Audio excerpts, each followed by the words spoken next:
Hello everyone. यस भिडियोमा म data analysis using स्ट्याटाको बारेमा थोरै कुरा भन्न गइरहेको छु। यो स्ट्याटा चाहिँ हामीले 4 हप्ताको कोर्स हो। यसलाई अनलाइन र फिजिकल दुवै माध्यमबाट पढ्न सकिन्छ।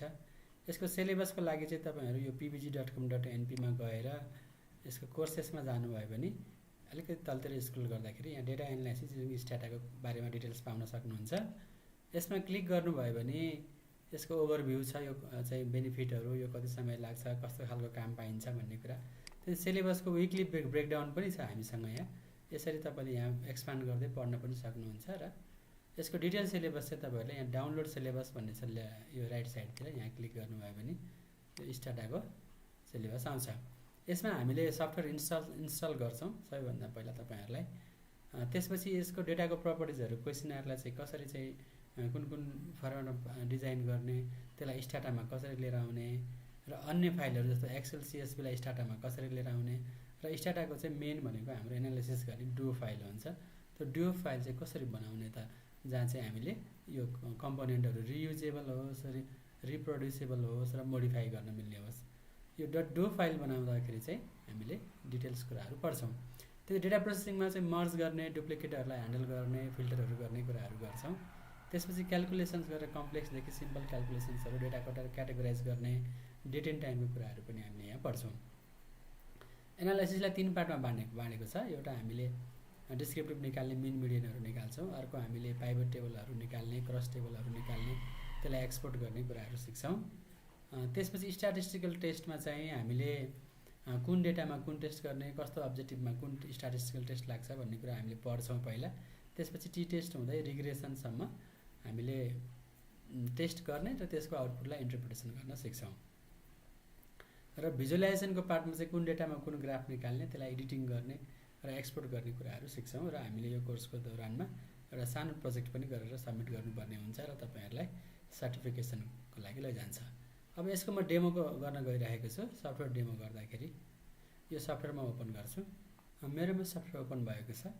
यसको विभिन्न पार्टहरु हुन्छ। सबैभन्दा लेफ्ट पार्टमा यो रिभ्यू पार्टहरु हुन्छ, हामीले के काम गर्यौं यो हेर्नको लागि। बीचमा चाहिँ मेन विन्डो हुन्छ जहाँ हाम्रो आउटपुटहरु देखिने र हामी डेटाहरु हेर्न काम लाग्छ। राइट पार्टमा चाहिँ ओपन भएको डेटा सेटको भेरिएबलहरु हुन्छ र यसको प्रपर्टिजहरु हुन्छ।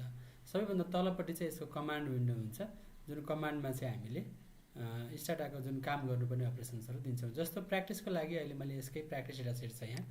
फाइलमा गएर एक्जाम्पल डेटा सेट गर्नुभयो भने यो एक्जाम्पल इन्स्टल इन स्ट्याटा भनेर आउँछ। यसले यो प्र्याक्टिसको लागि मैले यसको यही अटो भन्ने डेटा सेटलाई नै युज गर्छु। यहाँ धेरै डेटा सेटहरु छ जुन युज गर्दा नि हुन्छ। यहाँ डेटा ओपन गरिसकेपछि यहाँ रिभ्यूमा एउटा हामीले यो काम गर्यौं भनेर आयो। यहाँ पनि हामीले यो सिस्टम युज भन्ने अटो डिटिए भन्ने डेटा लोड गर्यौं भन्ने आयो।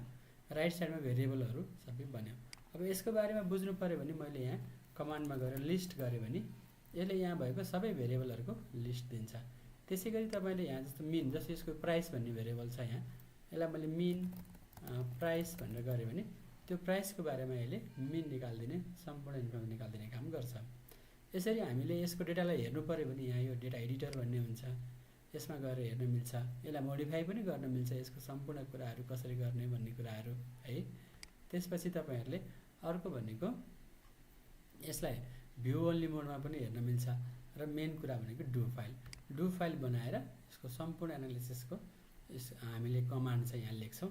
यसरी चाहिँ होल कोर्समा तपाईहरुले 4 हप्तामा स्ट्याटालाई युज गरेर स्ट्याटिस्टिकल टेस्ट गर्ने, डेटा प्रोसेसिङ गर्ने, फर्म्याटिङ गर्ने सबै काम गर्न सक्नुहुन्छ। यसको फ्लेक्सिबल अप्सनहरु युज गरेर डेटा इम्पोर्ट एक्सपोर्ट गर्ने पनि यहाँबाट एक्सेलहरुलाई इम्पोर्ट गर्ने, एक्सपोर्ट गर्ने, आउटपुटहरुलाई सेभ गर्ने एकदमै राम्रोसँग छ।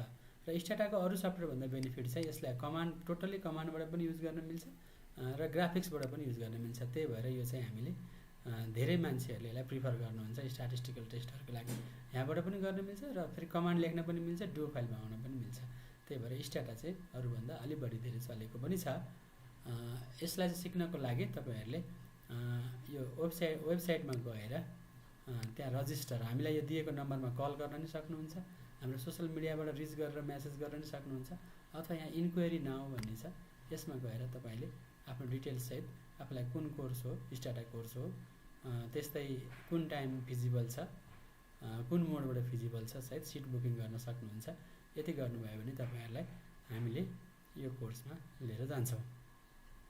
बाँकी सबै कुरा हामीले कोर्सकै दौरानमा पढौँला है त। अहिलेलाई चाहिँ तपाईँहरूलाई यो भिडियो हेर्नुभएकोमा धन्यवाद। कोर्समा भेटौँला। हस्, नमस्कार।